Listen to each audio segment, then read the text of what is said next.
नमस्कार, टेस्ट गुरु चॅनलमध्ये आज आपण बनवणार आहोत पुरणपोळी सोबत हमखास बनवली जाणारी कटाची आमटी। ही आमटी एकदम सोप्या पद्धतीने झणझणीत आणि तर्रीदार आपण बनवणार आहोत।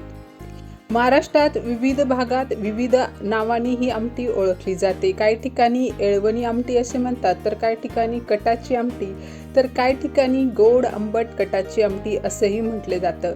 तर आज आपण एकदम साध्या आणि सोप्या पद्धतीने झणझणीत अशी आमटी बनवूया। तर चला तर मग व्हिडिओ सुरू करूया।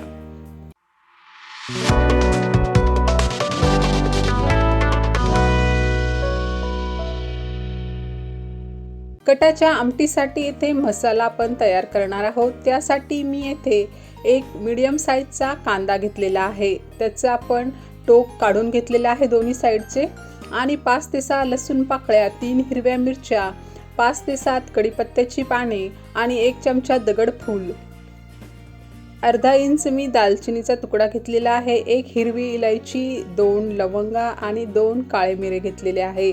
1 इंच आल्याला मी तुकड्यात कट करून घेतलेला आहे। 1 टेबलस्पून धने घेतलेले आहेत आणि थोडीशी कोथिंबीर घेतलेली आहे, ते देठासकट आपल्याला घ्यायची आहे। आणि मी इथे 1/4 कप इथे किसलेलं खोबरं घेतलेलं आहे। आता हे सर्व मसाले आपल्याला भाजून घ्यायचे आहे। त्यासाठी कमी गॅसवर पॅन ठेवला आहे आणि त्यामध्ये सर्वात प्रथम आपण खोबरं टाकून चांगलं भाजून घ्यायचं आहे। हे ड्राय रोस्ट करायचं आहे। कमी गॅसवर याला सतत हलवत राहायचं आहे, जेणेकरून हे खाली लागणार नाही।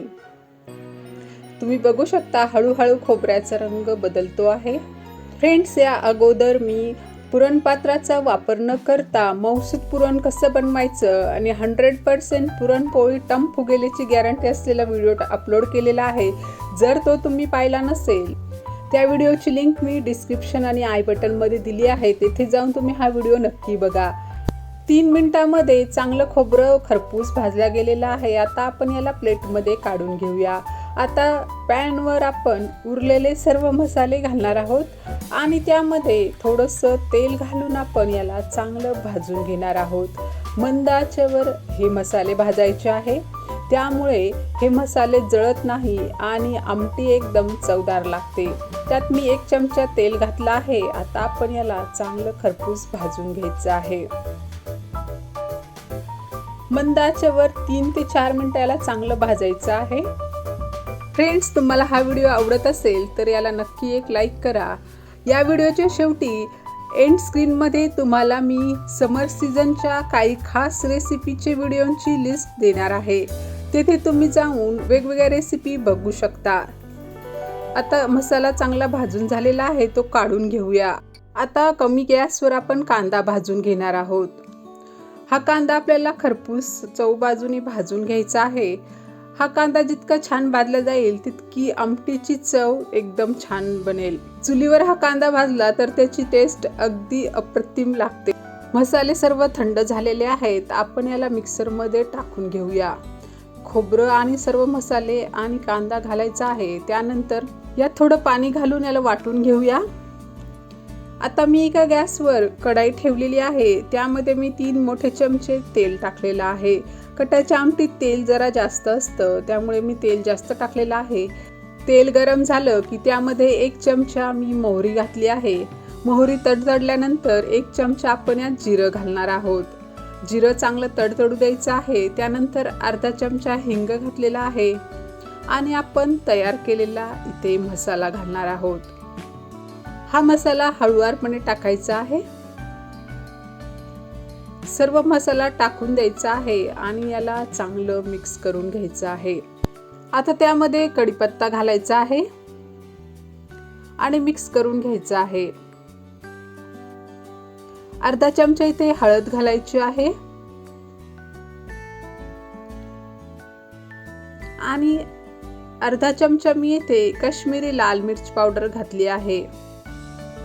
मिर्च पावडर तुम्ही स्वादानुसार कमी जास्त करू शकता आणि जर तुम्हाला तर्री लाल कलरची हवी असेल तर तुम्ही हे तिखट आणखीन वाढवू शकता।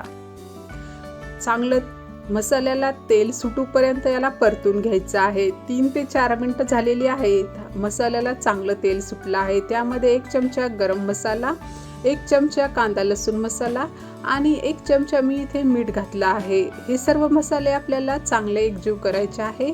यामध्ये सिक्रेट इन्ग्रेडियंट म्हणजे 1 चमचा आपल्याला पुरण घालायचं आहे। जे पुरण आपण पुरणपोळीसाठी घालतो ते इथे घालायचं आहे। त्यामुळे आमटीला एक वेगळं टेक्स्चर येतं आणि खायला ती थोडीशी गोडसर लागते। यामुळे टेस्ट खूप छान येते। आता त्यामध्ये आपण कट घालणार आहोत। डाळ शिजताना जे पाणी उरतं त्याला कट म्हणतात, ते आपण यात घातलं आहे। आता चांगलं मिक्स करून घ्यायचं आहे। तुम्ही बघू शकता तरी छान यायला लागलेली आहे। चांगलं मिक्स करून घ्यायचं आहे। आता आपण याच्यावर झाकण ठेवून एक उकळी काढून घेणार आहोत। महाराष्ट्रातील काही भागामध्ये या कटात चिंच आणि गुळाचा कोळ घालून उकळी काढतात, तर काही ठिकाणी अशा पद्धतीने आमटी केली जाते। कशाही पद्धतीने केली तर कटाची आमटी ही खासच बनते आणि खायला खूप चविष्ट लागते। तुम्ही बघू शकता 5 ते 7 मिनिटात चांगली उकळी आलेली आहे आणि आता आपण त्यात कोथिंबीर घालून घेणार आहोत। कोथिंबीर चांगली मिक्स करून घ्यायची आहे आणि आमटीला छान तर्री आलेली आहे आणि वास तर खूप सुंदर येतोय। तुम्ही बघू शकता आमटीचं टेक्स्चर। आपण यामध्ये जास्त लाल तिखट घातलेलं नसल्यामुळे काळ्या मसाल्याची आमटी झणझणीत झालेली आहे। आता आपण याला बाउलमध्ये सर्व करूया। या आमटीचं टेक्स्चर थोडं पातळच ठेवतात, कारण की ही थंड झाल्यावर ती आपोआप घट्ट होते। त्यामुळे बनवताना थोडं हिचं टेक्स्चर पातळच ठेवायला पाहिजे। ही खास टिप्स तुम्ही लक्षात ठेवा। अशी ही झणझणीत आमटी पुरणपोळी सोबत एकदम भन्नाट लागते। गरम गरम भातासोबत ही आमटी एकदम अप्रतिम लागते। तुम्ही एकदा नक्की या पद्धतीने पुरणपोळी आणि आमटी करून बघा आणि कमेंट करून मला सांगा ही कशी बनली आहे।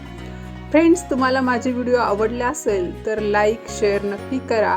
चॅनलवर नवे असाल तर चॅनलला सबस्क्राईब करा, जेणेकरून तुम्हाला नवीन रेसिपीची अपडेट मिळत राहील। तर भेटूया अशाच एक नवीन रेसिपी सोबत। तोपर्यंत बाय बाय, टेक केअर।